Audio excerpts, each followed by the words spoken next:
Hello, in front of me I've got Oppo Reno 8T. In this video I'll show you how to manage Google Wallet. In the beginning, let's enter Wallet.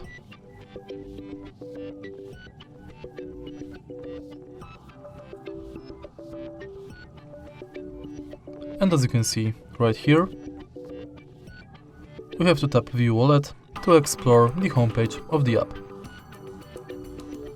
From the homepage of the app you can add payment cards, check quick tips, manage your passes, enter all tips, and go to Add to Wallet section where you can add transit pass, loyalty and gift card. If you go to menu, you've got access to your Google account, all wallet tips. Tap to Pay Setup where you can set up payment card, check if NFC is on, if Google Pay is set as your default, if you've got a lock screen set, and if your phone meets security requirements. Next, you can check full list of participating banks.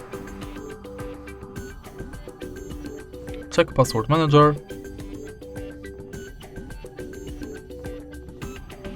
Manage your data in Wallet, where you can manage payments data and passes data. In Wallet settings, you can manage payments profile, add passes from Gmail, enable or disable review purchases, updates about your passes, and updates from Wallet and Google Pay. In the end, you can go to Help and Feedback. And that's basically it. If you find this video helpful, please leave like, comment and subscribe.